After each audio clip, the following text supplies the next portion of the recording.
Welcome back to the Elevated Podcast. Today, I had the pleasure of sitting down with my sister Tasha and talking about what it means to be authentic, garnering confidence, overcoming anxieties, and much, much more.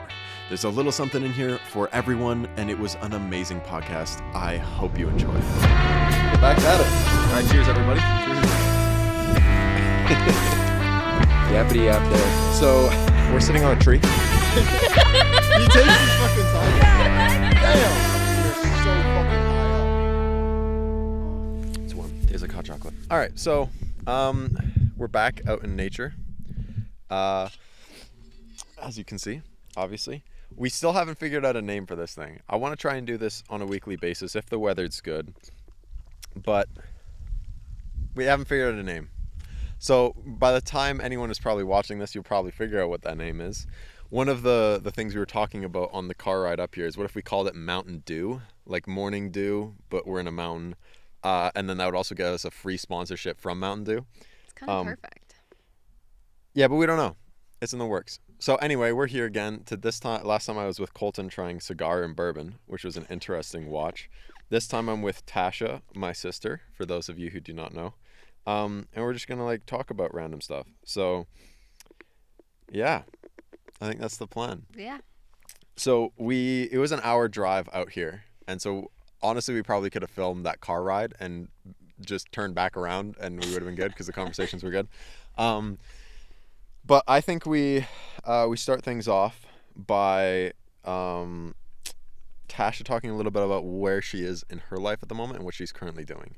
Because I think it's kind of interesting. And it's not, I would say, a typical Canadian white girl thing. So how do you fill your time, Tasha? I like to fill my time with working on content creation and streaming. It is currently one of my big passions that I'm trying to pursue. Recently, I've been editing for a long time, usually. It's a lot. But it's something I'm passionate about, so I'm trying to become a full-time content creator and streamer and just kind of vlog my daily life and share happiness with people. And right now you said your editing's taking a long time, not only because editing does take a long time, but you're setting up, 36 videos or something like that? 36 videos, because I have two channels currently. I have a gaming channel as well as a vlog channel. And I'm trying to do 19 videos for each channel because there's 19 weeks until I end my first semester of university from now. So. Now, did you mean 36 or 38? I can't count. Okay, either way, she's doing a bunch of videos. I'm doing a lot. She's going into university, and she wants to ensure that content creation is not a pressuring factor when she's in there, and so she's doing some preparation and getting some videos ready, so when she's in there she doesn't have to stress about that much. 38. Yeah You're doing the math. Yeah. I was thinking about that on the car ride up, but I was like, yeah, you never know, right? Maybe she wants to leave one video open or something like that, but I think I did do 38. I'm just saying 36. Sure, because it sounds better. Yeah. All right, fair enough. Yeah, 36 got that ring to it. All right, so you've been kind of in the mental headspace preparing for university for a minute. How are you feeling about it? I'm so stressed. I'm really scared, honestly. I'm very, very nervous. I'm not gonna lie. I'll be going to sleep, and then it'll pop into my head that I'm going to school soon, and I have to start making friends, and then my heart starts racing, and I break out into a sweat. And I'm like, oh my god, it's fine. So okay. Is it the social aspect that has you worried? Why are you scared? Are you worried that you won't perform as well? Or you're like, oh my god, how hard is it gonna be? All these unanswered questions. It's more the perfectionist and kind of social aspect, because I'm like, you know what, I'm going into school, and it helps. It doesn't help when you have such an amazing brother that is freaking perfect at everything, that I'm like, wow, okay. Not to stroke your ego a little bit. Right. Well, I mean, you've stroked it. But you're really good at stuff, so I want to be like you. I look up to you a lot. You're a big role model in my life, so I'm like, wow, I want to get good grades. Mm-hmm. I want to also pursue my dreams on the side. And also I see how good you are at socializing. I'm like, damn, I really want to become like that. I want to have that social skill, and that social part is really stressing me out. Mm-hmm. Because I don't want to just walk up to somebody and be like, hey. Hi. Mm-hmm. I'm stressed. So it's just everything, social, grades, and I also want to have time to do the things I want to pursue. Okay, so a few things. First, thanks for the compliment. Obviously, that's a big compliment. But then on top of that, I think you're in a better position at your age than I was. When I was your age, I was in a worse position. So if you play it out and you extrapolate it out, that means from my perspective that you'll be better off than I was. So I think you have that going for you from someone who obviously you see very highly. But on top of that, for the social situations, you could also just pull a Mylan. Mylans are a cousin, and he is not a very animated individual. He's not very eccentric, and so he kind of just says a few things, and then that's it. And that's it, yeah. He And just so leaves he'll just it. be like, "Hey," be like, "I like your shoes," and then you'll be like, "Oh my gosh, thanks," and he'll be like, "Yeah, I have a white pair as well. They're kind of nice." And that's it. But it works, right? Because it's like it's not like he's lying, he's not bullshitting, he's being himself. It's just not very active, right? Not very energetic, I'd say, right? But it works. It's like it's a different wavelength, let's say. As for the social things, I think genuinely that's just something that comes with time. But here's the thing: the only way you get better at social situations is being uncomfortable and going into uncomfortable social situations. And what you'll realize is that a lot of the social situations that you think are uncomfortable are not uncomfortable. It's like you're like, oh, like that person has a really nice shirt. I should say something, but what if I come off weird? Or like, and you just be like, hey, I really like your shirt. That's really nice. And they'll go like, oh my god, thanks. And you'll be like, yeah, have a nice day. And then you're leaving happier, and they're leaving happier, and you're like, wait, why was that? Why was I thinking that was like? It's only your mind playing tricks on you, right? Like it has nothing to do with any of that. So I do that at the gym. Like it's like a little side quest some days. I'll like make it. I'm like, you know what? Today's side quest is to compliment somebody. Like I'm like, okay, don't do it at the beginning because then I feel awkward. But then I do it at the end. So I'll be like in my change room, like put in my shoes in my bag. I'm like, yeah, like you look really nice today. Like have a good day. And they're like, oh my gosh, thanks. But then like it checks off my little side quest. I'm like, yes. Well, and then if you do it at the end, you always have an out. Because you're like, oh, I gotta go. Like, yeah, right. But if you're doing it at the start, then you see them, and you're like, I don't know how. Do I look at them with like? If I look at them, I feel like I'm being. I don't know. Yeah.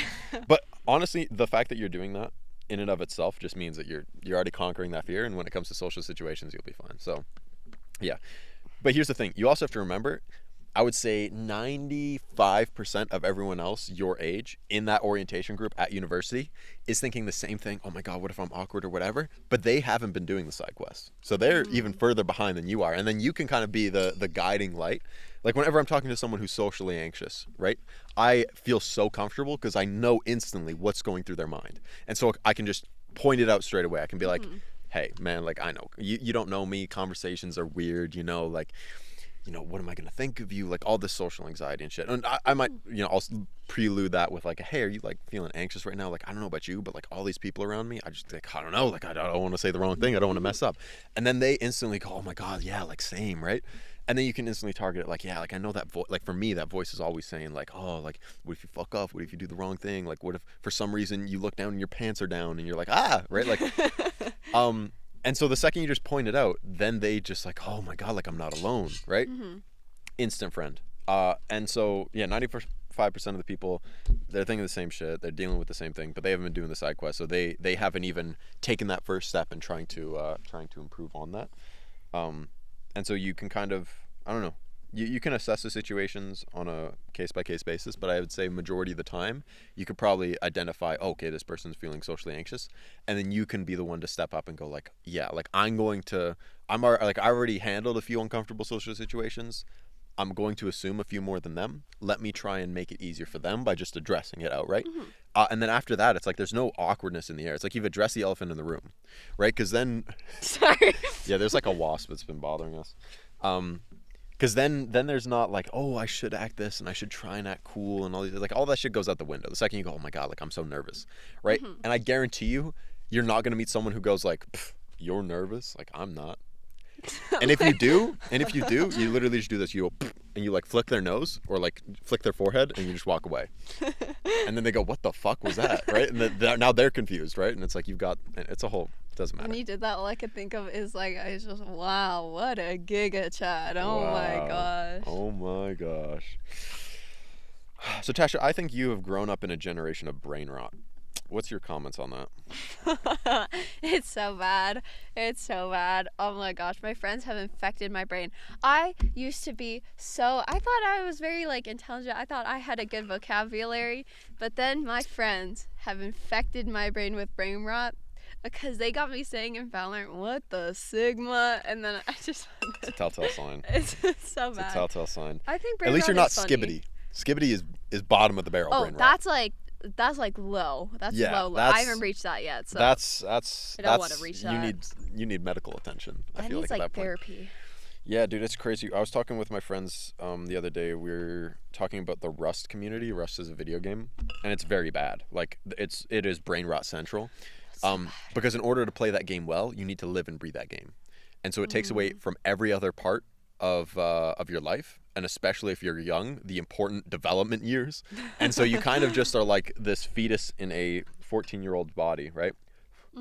But on the Reddit, there will be unironic posts of people being like, oh my god, like I actually like got out to the mountains today and breathed fresh air, and everyone would be like, wow, like that's so crazy. And it's like, that's not crazy. That's like just that's a just normal This thing. is a normal thing. But for these guys, it's like, I don't know, it's like crazy. It's an accomplishment. Yeah, it's genuinely an accomplishment. And it's unironic. Like you'd think that's an ironic post, but it's genuine, right? They're being for real. Yeah, or sometimes they'll be like, oh my god, like I saw a helicopter today and I almost stripped naked. And you're like, what the fuck? Context being, if you're in the game and you have a bunch of gear on and like an attack helicopter comes and it sees you have a bunch of gear, it'll kill you. So if you take off all your gear, then it won't kill you. Yeah. But yeah, you'd think those are ironic posts, but they're actually not. It's bad. But yeah, I don't know. I feel like this generation is getting a little yikes. It's Because you rough. don't know anything else, right? It's like you don't know what it was like to upbring on like the tail end of it. Because I think I got like enough bullying in my life without brain rot that I came out okay. Yeah. And the brain rot is just trying to catch up to me. But I'm like, no, like I missed it. But you were like caught in the wave. I feel like. Yeah. Like, I feel like it's a little different, right? But we're only like 4 years apart. It's not like it's anything crazy. But those 4 years, they can. It did some damage. Yeah, it can do some damage. But it's character development, you know? Like, yeah. So in what ways would you say, like obviously socially is a part of it, right? Like you want to develop socially and learn how to be more confident and comfortable in talking and conversing. But what would you say other than that are like the big areas of growth for you where you're like, I really want to tackle this? I really want to tackle a lot. Well, not just like my social fears for like interactions and like communication, but also I want to get over my social fears of like a lot of I like those people when I see in public, they're just being themselves. Like if they're with a group of friends, they're just being stupid. Like, like walking like Conor McGregor or something. Yeah, like they're just doing themselves, which like for me, I would never do because I'm like, oh my gosh, like that's weird. Like why? Like Yeah, I would like, be they're like, gonna look at me like they're weird, gonna I look know. at me weird. I'm always stressed about what other people will think of me in public, so that's where I'm always like try to like, okay, I look nice, like whatever. Like the first time I went into like a supermarket with my pajamas on was in Miami. Like, Yeah. because I was like, I would always try to like, I would always get changed or something like that, just so I'm not going into the store in my pajamas, because I was like, oh, that's weird. People are gonna think I'm weird. Like, be like, oh my god, she's in her pajamas. But But have you, seeing someone like that in their pajamas at a store, have you thought that before? never, which is weird. So I don't know why I think people will think that about me. Right. So it's this weird thing. I think this is like a very definitive line between people who are worth caring about and people who aren't, is that, like you said, when you saw those people who were acting themselves, you looked at it envious. You were like, oh, I wish I could be like that, right? But what your mind told you is that people are going to look like you as if you're like weird and estranged, and they're going to like alienate you, right? Yeah. And so it's like, wait a minute, like my brain is telling me that people are going to react this way, but I'm a person and I'm reacting the complete opposite way. And what you realize is that some people in this world are just Sims characters. They're NPCs. This is something They we talked really about are before. Like NPCs. they have no ambitions, no dreams. They just do their own. They live in their own life. They live in their own cycle. They don't want to push for anything more. They don't want to actualize their potential. They're NPCs. They're Sims characters. And the people who are living their life, who consciously make that decision of, man, I don't give a fuck what people think. I'm going to do me because that's the best way to be, right?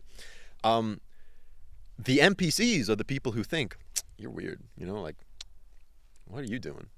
And then you have to come to this, I don't know, understanding in your soul of the Sims characters, the NPCs, they genuinely don't matter. They're just background characters. There are 6 billion of them. They don't matter. They don't. Like, they They don't really matter. So you're like, why should I give a fuck if like 17 nobodies look at me as weird because I want to dance right now because somebody's playing music across the river and I think it's bussin', right? Like, it doesn't fucking matter. But what you need to realize is that there will be some people who go like, dancing in public? That's strange. But there will also be those people who go, God, she's looking like she's having the most fun time. I wish I was her. Like she's just doing Right? her. Yeah. Yeah, exactly. Right? Because that's how you saw those people, and that's how some people will see you. And so I think it's a worthwhile trade to give someone that moment and that thought of, I wish I was that free, because that's what leads more people to feel that way, as opposed to you sheltering yourself, because that just reinforces that. It's just a fly, don't worry.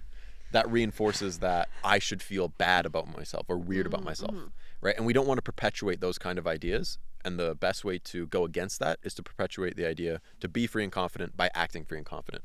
I think the best way to lead is by example. And so that's why a lot of the times, like one thing I've noticed recently is there's been a lot of people in our house recently who have been working out more. And I think that's in part due to us. Not only for the fact that like now I'm starting to work out more consistently, and it's like downstairs in the basement where my younger brother is sleeping. But yeah, I think due to that kind of presence in that life, now they've been like, oh shit, like I gotta. They're starting to do it too. Yeah, like I notice sometimes, like one time I came upstairs in between my sets. this It's just a guy's fly. It's fine. He's harassing me. It's not gonna do anything. Okay, you're right. You're right. I came upstairs in between sets, and Dad was on the elliptical, and I was like, okay. Like, He was like shit. Like Derek's down there lifting weights. I could hear him grunting because there's something. It's genuinely a cheat code to lifting. Like I work out in the basement, so I don't have to worry about like being in a public space and all that, bother. And so grunting's a cheat code. Like just like it gives you energy. You're like, you feel strong. You're like, ah. But yeah, I in my mind I was like, he heard that and he was like, fuck, like I gotta get on the elliptical for a little bit. Yeah, but it's like it's nice though because it's cool because now Shane's also like, hey, can I borrow your headphones? Like I'm gonna go work out in 1 hour. So it's like, yeah, like of course, like you do you, it man. feels Like good. period. Yeah, he'll come to me sometimes and he'll be like I was staying up late last night because I was preparing for a very special date today. Very special date today, yes.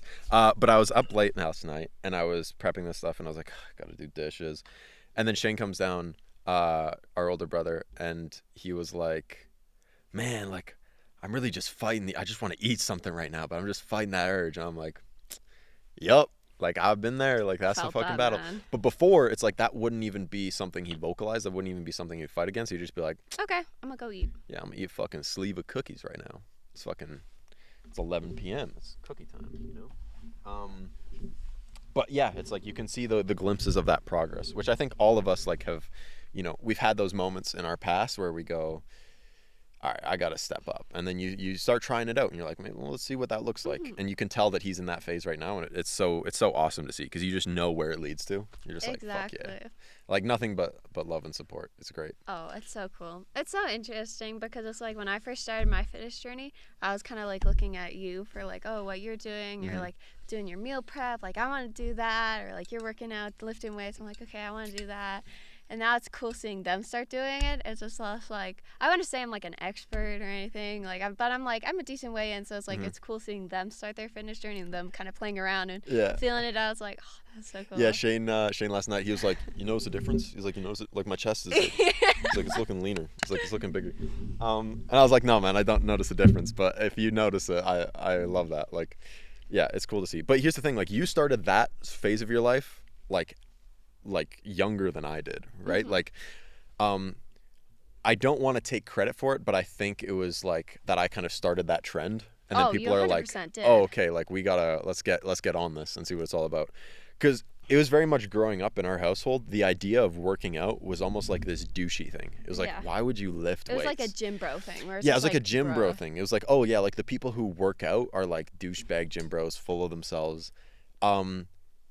And then once you actually start getting into it, not only do you have so much more appreciation for it, there are those people, obviously, but you realize, oh, okay, like this isn't even for my physical health, this is for my mental health. Oh, 100%. And there's so many different facets of my life that it improves that it's like, I don't know, it's just like genuinely good across the board. But something I kind of realized is that our family likes to reject the status quo, like the notion of, oh, like if you want to be an attractive person, you have to focus on fitness, you have to focus on nutrition. They rejected that, and it was more, oh, if you want to be an attractive person, you have to focus on your personality, you have to be a good person. And I think you need both. Like, I think at the end of the day, like, okay, your looks get you through the door, but your personality is what helps you stay. Exactly. And because our family, I think, rejected that first step of Yeah. looks is what gets you through the door, I think that's caused like some problems for my siblings. Because like after I started leaning into it and I started doing like skincare and focusing on like a good haircut and what like kind of facial hair suits me and what kind of outfits suit me and focusing on sort of those artificial things, but even though they're not artificial, I realized like, okay, like this actually has impact with, you know, all the NPCs in the world. But then other people in general, right? Like if you're wearing an outfit that suits you versus one that doesn't, it's like one obviously looks better than the other. And I think that is something that you should care about. And our families kind of rejected that. They should be like, oh yeah, but it's the personality that matters. Yeah, but people don't see you for your personality. That takes time. Yeah, exactly. And so my hope is that over the next little while, Cole and Shane can like come into that realization of like, oh, okay, like, yeah, actually making sure I smell good. No, little diss, no Love offense. them. Love them, but sometimes they're nose blind to it, so it's like genuinely not even their fault, and we have to point out we like, yeah, There's a butterfly on that flower. squirrel. Sorry. But yeah, I think that'll be really good for them because like, I don't know, like Shane, if he cut down, Oh, whew, bro he'd has be looking muscle. crazy. Yeah, he's got muscle.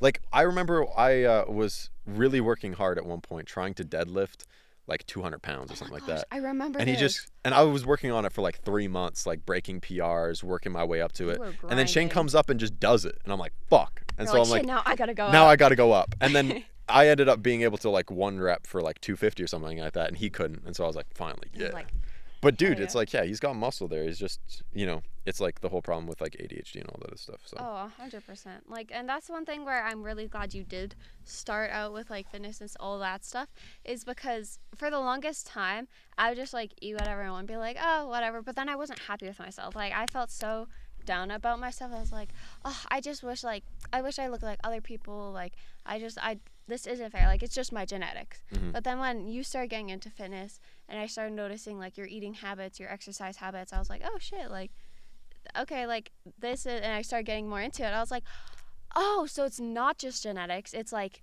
people build those habits, like eating healthier, like starting to exercise. it's like a skill you weightlifting. can level. It's a skill you can level up. So I was like, okay, like let's start doing that. And then once I started doing that, I started finding more confidence. I was also like, okay, I really like, I let us start experimenting with more of my appearance. Like when I was always see girls with like makeup and whatnot, I was like, oh, that's all they care about. Like they just like whatever. Like I'm not one of those fucking I'm not a cake face. I don't do that stuff. But now I'm just like, oh, like makeup doesn't have to just be like cakey. You can do different styles of makeup. And I started getting into like doing my hair, and I was like, oh, I started to feel really good. Then I started getting my nails, and I was like, oh, like this, I feel really good about this. Started wearing jewelry and all these different things. That it's like, okay, this isn't just being artificial and just to put on a show for other people. Like, it's also can be for yourself. Yeah, you can wear your confidence kind of thing. Exactly. And that confidence then translates into other points of your life. Because let's say, okay, you want to be a more positive person. It doesn't even have to be an egotistical thing. You want to be a positive person. You want to compliment others. That takes a little bit of confidence to be able to compliment someone out of the blue. Oh, 100%. And so if you wearing the things helps you in that regard, it's like that's an instant win, right? Like that's a worthwhile thing to pay for.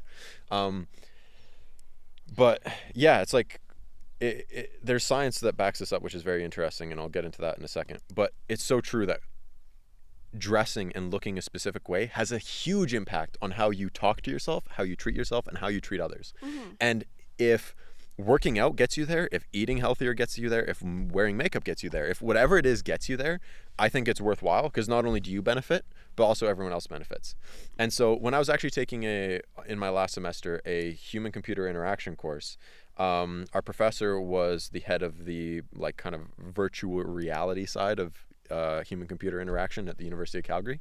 And he was talking about some very interesting studies where they basically had someone put on a VR headset, enter in sort of into this room and do sort of a coordination little exercise, but they'd be staring into a mirror the entire time. So they'd have things like raising your hands and doing a squat and touching your nose and, you know, waving and all these different things, so that you in your mind would associate yourself with the character in VR. And so then they kind of realized, how can we play around with this? And so they had them do that as a child. And so the character they would be seeing as a child, like obviously they're in VR, like it's all visual and auditorial, but you know, it's like they're still them in the real world, but in VR they're a child. And so they do this coordination exercise and they'd have them enter this room. And more often than not, the people who were coordinated as a child would go towards the smaller chair, would go towards the child's toy, would go towards these things associated with children. And then they do the same thing with an old person, and it would be, okay, they'd go to like the grown-up chair. They wouldn't go to the toys, they'd go to something else. Yeah. And so they found this really strong correlation where, oh my gosh, like people's appearances and how they can, to a certain degree or another, associate themselves with their appearance completely influences their behavior. And though I noticed this so strongly when I shaved my head and pierced my ears, which was a very interesting phase because I think my parents thought I was having an early life crisis. But at a certain point, I was like, you know what? Like, I am getting too comfortable with my identity. I want to shatter the image I have of myself. What's the best way to do that? Do something that I wouldn't look like. So I shaved my head. I shaved my face, got rid of my facial hair, got rid of my hair. And I was like, okay, what's another thing? Well, I think it'd be really cool to like get earrings or something like that.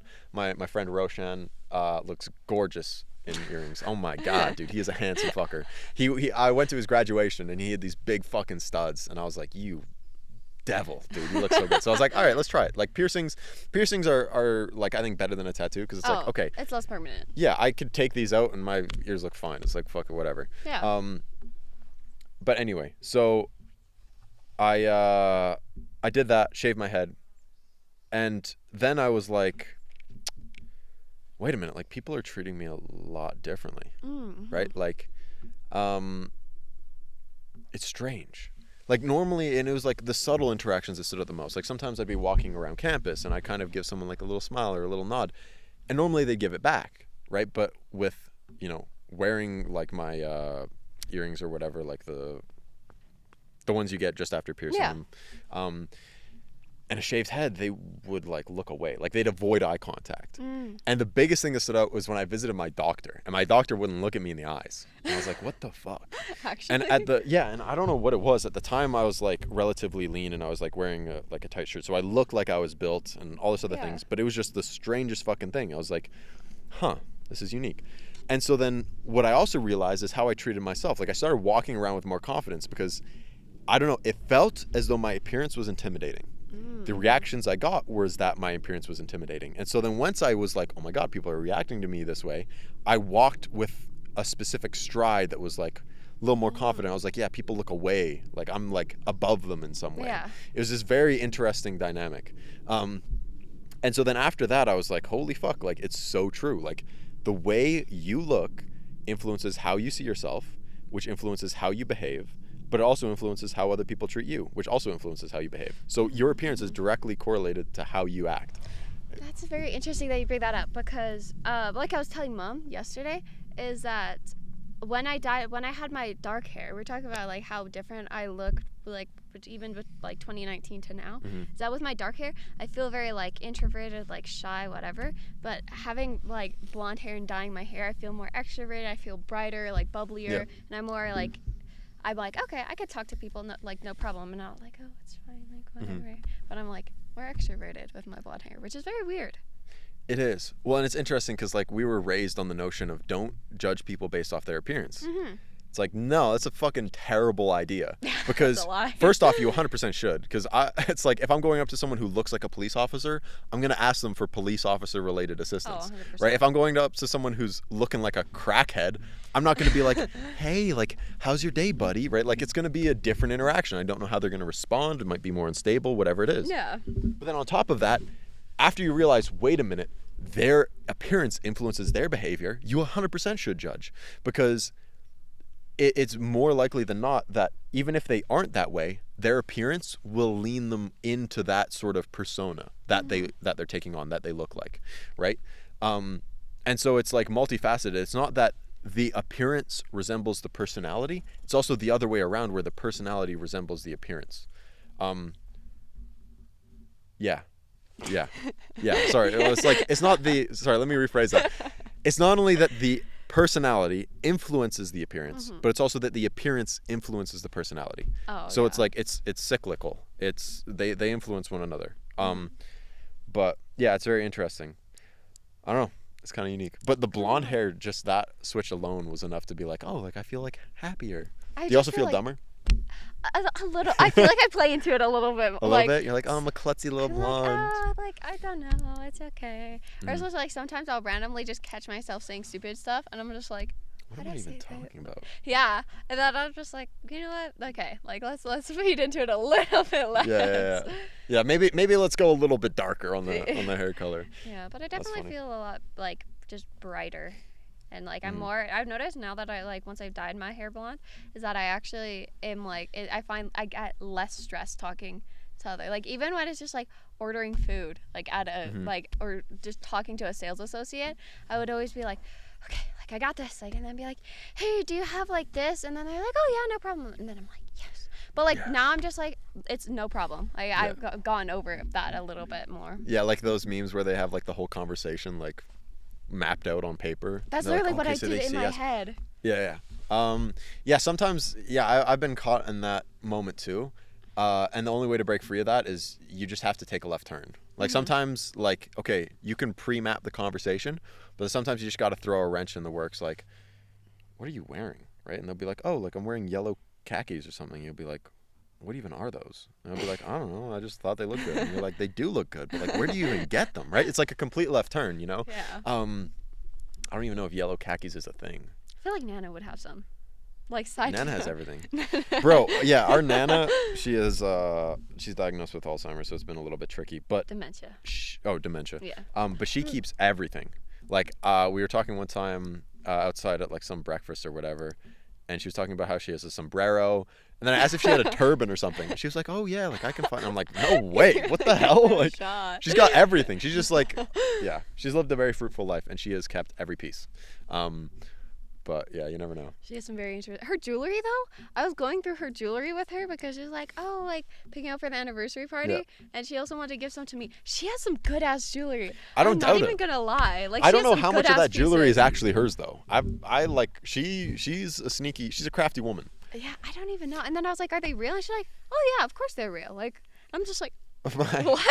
My mom was telling me that's like she's caught her like grabbing money and storing it in books or something like that. Yes, in a Bible. That's one thing is that she's like, after I pass, make sure to go to the Bible. Go to every Bible. Because she's like, I always stash money in my Bibles. I'm like, okay. Yeah, I don't know. It's a weird thing where like granddad obviously like has money from his previous job and it's coming in on a consistent basis and like a pension. And Nana will just be like, this is my money, and she'll like stash it in some random fucking place. It's I don't know. It's fun. It's fun. But we love her. Yeah. But she's gotten to the point where she's like telling all of us the same stories, and it's kind of interesting. It's like we all have our own unique little Nana. It's like she sees us and it's like tale. A default emote she like presses. Like it's just like her default story. Yeah, she does a default emote for each of us. Yeah. I don't know. It's interesting, but it's also tough. Like seeing someone where their brain starts to go. It's like 100%. It's so hard because she's such an intelligent lady. So it was just funny because the entire time before this happened, she would brag about her memory. Oh, like, nothing leaves this. Fort Knox up here, and then you're like, okay, man. I feel like God saw that and was like, all right, yeah, I like a little bit of irony. Yeah. Right. Yeah. Fair enough. Okay, so Nana is obviously very intelligent, very smart. Some strong qualities of her. But what would you say are some strong qualities of you, Tasha? What would you say are your defining characteristics?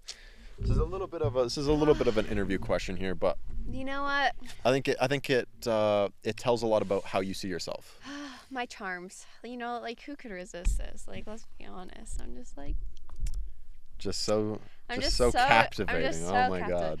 No, but I think my actual like strong points is that I am very determined and hardworking is because that's one thing that I see a lot in like some of my friends and people around me around my age is that they don't really have any aspirations. They're not really driven or hardworking for those things. Like they work hard maybe in like school or whatever, but when it comes to their actual personal interests and things they want to pursue, they're kind of like, I'll start it tomorrow, like whatever. Like they're not as like driven. Oh my gosh, butterfly. They're not as driven as as others, and that's one thing that I really pride myself on is my hard work and my ethic, but also that I'm a quick learner, is that if I want to learn something, I can pick it up very fast. Okay. What was the question again? It was no, that was good. It was what would you say are your defining characteristics? So discipline, quick learner, I would say motivated, I guess as well, right? For growth in some way. Okay. I don't know. That's like all I can really think of off the top of my head. That's Those are like good kind of qualities, though. egotistical but I'm like low key proud of it. I don't think that's egotistical. I think it's egotistical. I think the only way that kind of bleeds into something egotistical is if you start comparing yourself to others and you're like, yeah, like I think it's true that a lot of people your age don't have those qualities, right? But I don't think that's an egotistical comparison. I think something more along the lines of like, yeah, like I'm better than everyone, like I'm harder working than everyone else, and like, you know, I just learn things faster than everyone else. It's like that I'd say is more egotistical. That's me. Yeah. That's me. That's your face. That's me. Yeah. But no, I think those are good qualities. I think the things about those qualities are those are applicable to anything, right? It's not like I'm really good at skiing. It's like, all right, but like if you're an accountant, how does that help you out? Yeah. You know? It doesn't really translate. But that's something that's like multi-disciplinary, right? It can affect multiple different things. Where do you think that came from? Because I don't think people are born. Do you think people are born with those qualities, or do you think it's something that they learn, or both? Honestly, I think it's a little bit of both, because I feel like some people are just naturally more driven than others. But I also feel like it's how you were raised and what environment you were raised in, is because I saw like mom and dad, like I saw them always like working really hard. They're very focused, especially with my mom. She's a bit of a workaholic, especially in her work. She works way too much. She works so much, but if there's a task that needs to be done, she gets it done. Like, she doesn't care. Yeah, she's on it. She's on it. Like, even if she has to spend the entire weekend doing it, she will do it. Which I think I admire her very much for that, because she's very, like, driven, and, like, she works so hard. So, seeing that, I'm like, okay, I want to be like that. Like, maybe that's, like, the little kid in me that's like, oh, I want to be like my parents when I grow up. And I see those qualities, so that's where I'm like, you know what? I want to be like that. Have you had, I think I've mentioned this before, asked you this before. Have you had that moment where you realize, oh, okay, my parents are just humans?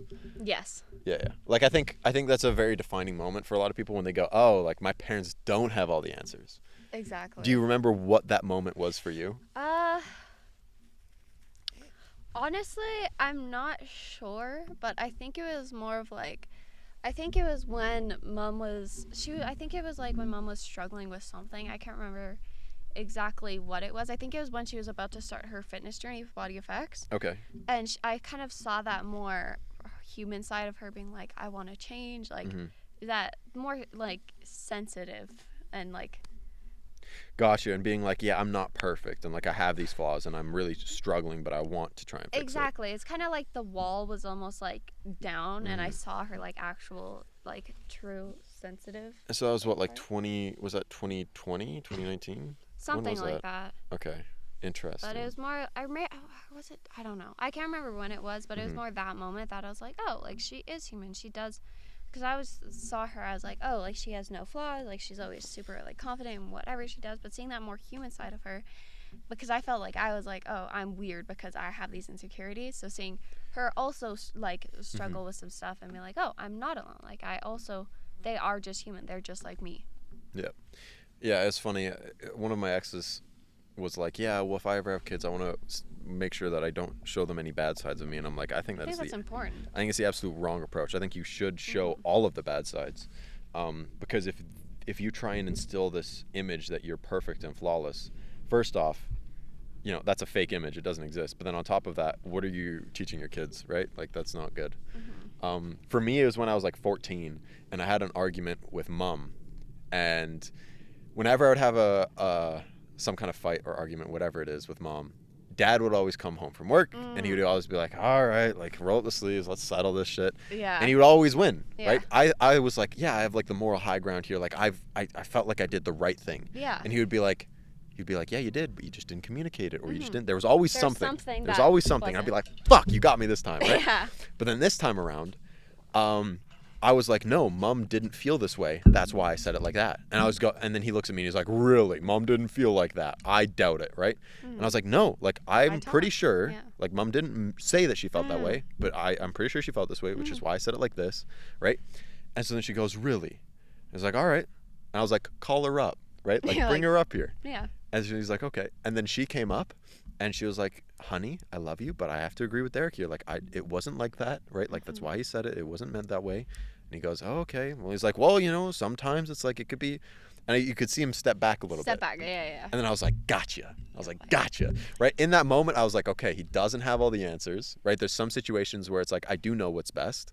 And like, obviously that's like cherry picking because he just came home, was told a story, and then I had to go off of that. Yeah. He wasn't there, but it's like, it was in that moment where I go, okay, like, there's some things that are wrong, right? And I think in that moment, that's when you realize, oh, okay, so I can make decisions for myself. And when you realize that your parents are just humans, not only do you lose a role model, you lose that kind of guiding figure, but then you realize, what do I have to replace that with? And you realize there's nothing really to replace that with other than yourself. And you go, fuck, like, it's down to me. I got to figure out where to go. Like, I can talk to people for advice, but at the end of the day, all of the advice I'm going to be getting from friends, family, etc., are going to be flooded with bias and perspectives and different experiences that maybe they don't capture the complexities of the situation. And so you always have to take everything with a bit of a grain of salt. And you can only ever like truly rely on yourself. But it was in that moment where I was like, all right, like I gotta start being my own kind of person. But I think that's very important. I think that's a very important hallmark for people kind of stepping into independence and responsibility, because if you're always thinking that your parents are perfect, I don't know, I don't think it's a good path to go down. I think I saw it like with Mom's fitness journey, but also more like just any moments where she kind of like lets her guard down, not like where it's like, oh, I gotta like, but it's just like when she becomes like more of her human and like sensitive side, where it's just like I just see those sides, with one of them being the fitness journey, but there's so many where it's just like if she was upset or anything, I would be always like the one that would like go and talk to her and like whatnot, and I kind of see those sides. I'm like, oh, like it's okay, like it's okay if you're not doing good or if you're hurt by things. Yeah, everybody has those moments, and I think especially like, I don't know, I think it's getting better, but at the time it was very much so that your public facing figure was without flaw. It's like you hit all that shit. Exactly. And once I kind of realized like, oh, okay, people are hiding shit here, they're not saying the full story. Yeah. That's when I go, I am going to say the full story. Yeah. And then ever since I've done that, it's been nothing but positive responses from everyone, because they go, yeah, like, I don't know, like sometimes I look at you and I see some of the, or I hear some of the stories you talked about, and I see some of the things you're doing, and it helps me come to terms with my own inadequacies and my own flaws, because you, as an example, show that you can grab something that's wrong and you can turn it around, but it takes work, and that it didn't start that way. And I think a lot of people look at other people and they go, oh, they have it all figured out. They have it all. It's like they were born that way. It's like they just got it. And it's like, no. It's like that. It took work, right? It's like maturity only comes from immaturity, right? Wisdom only comes from stupidity. It's like strength only comes from weakness. Everything good only ever comes from the complete opposite. And so a lot of people look at themselves and they say, there's a weakness here, but they don't look at that as the precursor to strength. They look at that as like the antecedent to strength. They go like, this is preventing me from strength. And it's like, no, that's what you need to become strong. You can't be strong unless you were weak at one point. Like, that's not how the word strong works, right? It's like you aren't just born strong. It's like you have to become it. Exactly. Yeah. And that's where it's just like, as I'm really happy as we got older, I feel like as we got older we actually became a lot closer, because we can start to have those like more deeper conversations, because I would always look at him and be like, oh, he's just perfect, like he gets good grades in math, like he's a freaking genius, like he has 90s in university, like he has lots of friends, he's great at social, like I always thought you were like, I'm like, oh my god, does this guy have a freaking flaw, like what the heck. Yeah. But then when I started coming to you, if I did have a struggle and I talked to you more about it, I was like, oh, like he is human, like he's more like me than I thought. And we started having more of those deep conversations, which helped me a lot, but also I think really developed who I was and helped me grow a lot as a being, because I was like, oh, like there are these things that I need to work on. It's not that it's a bad thing. It's just something I can work on. Yeah, it just requires work. It's like a project, right? It's like, okay, there's some building materials here. Let's see what I can do, right? And you look at someone else and you be like, damn, they got a fucking mansion. Like, I've only got a 2x4 and a screw, right? Yeah. Like, how do they get that, right? But it's like you can't make that comparison. You started with two different sets of materials, right? You are both two different kinds of builders, and so you can't be trying to build someone else's house. You have to build your own. And a lot of those qualities, it's like you have to build yourself. Like, the one thing I like going back to is a lot of people, especially on dates, because I've been going on a lot of dates recently, they always go, yeah, like, you come off like very confident and like, you know, you talk very well. Like, I would say that's probably like, you know, your biggest quality, or like my first impression of you at least. And I always think, I'm like, yeah, but you don't know the like 17 years, 18 years that I was just shy and anxious the entire time. It's like you didn't know a lot of the struggles that went into not being able to like talk to strangers or open up conversations or carry a conversation. It's like it's like all of that stuff is in my past, and I remember it vividly. They had known nothing about it, and they don't believe me when I say, yeah, no, like I was shy, totally socially anxious, couldn't do shit, until I realized, wait a minute, like I'm good at grades. There are people who are dumber than me who know how to talk. Surely I can figure this out, right? Like, it's a puzzle. Let me try and put the pieces together. And now I've tried to I think I have a pretty good mapping of it. I think I know kind of what to say and how to say things and blah, blah, blah. But all of that came off of the back of a bunch of inexperience with it. I had to figure it out. I had to learn, okay, like, when is it that you want to raise your pitch? When is it that you want to get like more serious and more, right? Like, all of those are different tools in the belt, of which I build a mansion with, right? But you don't know how to use those tools unless you practice and unless you fail. And like, that's something that you're doing right now, which is obviously good. But a lot of people don't realize that. They just think, oh, let me watch one TikTok or one YouTube video or one 5-minute whatever talking about it, and then I'll know. It's like, no, you got to play around with it. It's like, if a person's talking about confidence and they're talking about specific hand gestures or body position or body language or whatever it is, you need to play around with that. Because it might be the case where you're like, yeah, like I was super excited, but I just didn't know what I was doing. It's like, those hand gestures are shit. It's like, what are you doing? It's like you're doing a little like dance. It's like, it doesn't make sense, right? And if you're just doing nothing, you're like, yeah, so I was like really going into it confident. And it's like, no. It's you like, just feel like an NPC. yeah, it looks like you're about to shit yourself. Like, what are you doing? So it takes time. Like, you got to practice around, okay, what kind of hand gestures work well with you, right? Like, what kind of body position works well with you, right? Are you someone who's like trying to be more like closed off and more serious? Are you trying to someone who's like more open, right? And conversational and casual. It's like all of that depends. And it depends on what you're going for, but then also depends on like how those practice sessions go, right? Because there's been a lot of times where I will have like one quirk that I'm stuck on, and it'll just be my personality for 3 months, and I'll realize, yeah, this doesn't work. Or it does work in these settings, and I can kind of sprinkle it in here, but it doesn't work in others. Like, there was a point where I was just so over the top with hand gestures that my reactions didn't even make sense. Like, someone was like, Oh my God. someone was like, Derek, do you have an extra crayon? And I went, no. And I was like, what the fuck am I doing? Like, this was in middle school. I was like, what even is this? I'm like, what? Why am I? It makes no sense, right? I'm like, no. Like, I was like, why did I put my? And I leaned back a little bit. I'm like, what the fuck am I doing? And at that point, I was like, all right, I got to tone it down a little bit, right? But all of it is like a conscious thing. Like, I had to carefully craft how I converse, how I talk, right? Like, every little like twitch in my fingers, the way I move and position my hands, Head tilts, whatever. right? Like, the fact that this leg's extended and this leg's bent, the fact that I'm like reclining as opposed to sitting up straight, like, all of those are conscious things, but I've done it so much that they've become unconscious. But the only way you can learn that skill is by practicing and by playing around with it and by being willing to look like an idiot for a bit, you know? Exactly. Yeah. And the best time to do that is when you're young, because everyone else is an idiot and everyone else is awkward and stupid. We're all doing stupid stuff, so. Yeah, so it's like you can get okay. away with it. It's like you fit in, but you're at least learning from it. You're not Yeah. just doing it on autopilot, you know? Exactly. So, but I think that's good. Yeah, I think I think genuinely, I'm very excited to see where you turn up after university.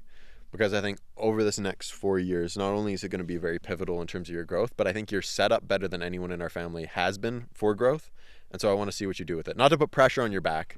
It's more, yeah, it's not, I'm not trying to induce any anxiety, but it's more like, it's excitement because, I don't know, I see a lot of very prosperous ways that this could turn out. And so it's going to be exciting to see. I actually feel that about you as well. Like, I'm always like, after you graduated university, I was like, okay, he has like you're so smart, and I know you're very strategical. So any little thing you want to go after, you're always like, okay, you research about it, and then you have like your set list of like, okay, this is what you do. Like, you have your steps. You're very strategical about your thing. So I'm just like, okay, now he has no classes. He has It's all in. It's all in. And I'm like, it's go time, baby. So I'm like, okay, what is he gonna do with all of his time? What is he gonna do with that? So that's why I'm very excited when you started working on your app and all that. Well, you're developing for a new. I'm just like, okay, like I'm excited to see where you go. Like, it's exciting. Yeah, it's tough though. I am not gonna lie, entrepreneurship is fucking hard. Like, there's a reason why there's not a lot of entrepreneurs, but there's also a reason why a lot of them fail. It's fucking difficult because it plays on your mind and your ego so hard when you're building something. And even if you've done the preliminary research and you're building it out and you know, okay, this is a solution that works for this problem. Fuck, when you're not seeing growth and when you're not seeing success, So hard. it plays on you. Oh. But yeah, we'll see. It's exciting times. So Exciting. I like wrapping these up with what's something that you took away. I believe that the philosophy behind a good conversation is you walk in willing to walk away with something new. And so what's something that you're going to walk away with that's new? It doesn't have to be a piece of information. It doesn't have to be a little bit of wisdom. It could be excitement. It could be a feeling. It could be a thought. It could be, what are you walking away with? Honestly, it's very interesting. Like, I think I took away a lot of like little tips and things I can work on, especially when I'm especially in the last little bit of this podcast, of like your little like hand movements, gestures, and things like that. I think it's something that I'm definitely gonna work on and kind of experiment with to feel more like open and like, you know, like just experiment a bit more with, like, because I feel like a lot of the time I'm just like, oh yeah, like just very like stiff. I want to like try like loosening up. And I think that's awesome. I also think one thing that you should try and do, which is something I noticed in this conversation, is sometimes the easiest maneuver in a conversation is to just paddle back, just pop it back to them, pull an Uno reverse, right? Like, if you just go, yeah, like, you know, those are my biggest strengths, but what are yours, right? Or like, oh yeah, those are my moments, but like, how about yourself, right? Flip it back to them so they talk about themselves. And if you can follow that up with genuine curiosity of like, oh yeah, like, wow, and then you can kind of put yourself in their shoes. You're like, man, like if I was there, I would have done this. Like, how did you handle that? Then they go, oh, so this person actually cares. And then I get to talk about a moment that I know very deeply and intimately, and I can open up about that. And it's like, it's just good across the board. So that's something that I'd encourage for you to play around with, right? I definitely will. And sometimes you can add a little bit more. Instead of just being like, how about yourself? You can be like, how about yourself? Because I would have done something like this. So how would it be? And I think it would have been like that. But what about you, right? And then because they receive that question of not about like, what about you? It's like, oh, okay, he's actually interested in me. It's not just the default, what about you? How are you doing? The most interesting person is a person who can make everyone else feel interesting. That's good. It's something to think about. And it was from some little TikTok or whatever that was talking about a party with a bunch of billionaires. And the person that everybody would huddle around, he noticed like, there's nothing really remarkable about this guy. But when you walked away from a conversation with him, you felt like you were interesting. And I go, that is so fucking good. So anyway, try bouncing that back to me. The way I like to wrap this up, hit me with that question. I'm putting you on the spot here. You're overthinking it. I am. I really am. You just have to say, what did I ask you? If you took away one piece of information from this podcast or one thing you could apply to improve yourself, what would that be? Okay, so then here's what I want you to do. I want you to ask me that same thing, but I want you to start it off by wrapping up what you said, and then I want you to ask me that question, and then a little something at the end, whatever comes naturally. I took away a lot of good information, Especially learning from your. I don't know. This is not an essay conclusion. So what did you just talk about, right? You just talked about, okay, yeah, taking away these little tips and tricks. Skills.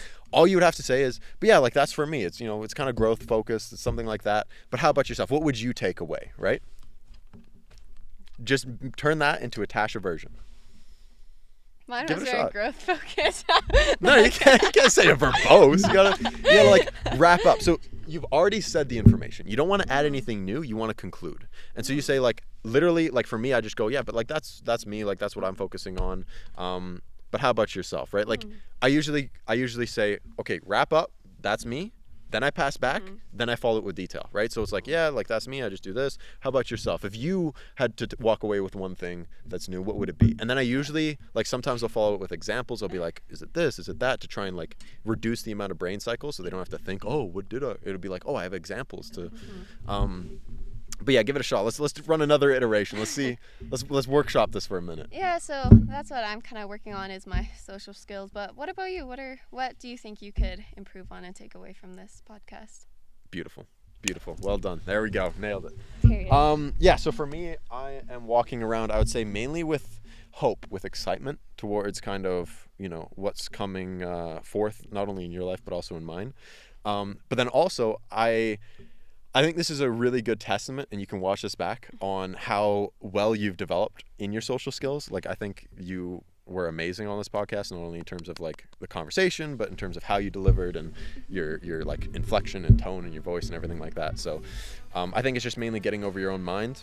But I think this is a really good example that you have the tool sets, you just got to figure out exactly how to best use them. But I think in this situation it was a good trial run. It was a good test run. You really proved yourself. So I think we'll wrap it up there and call it a day.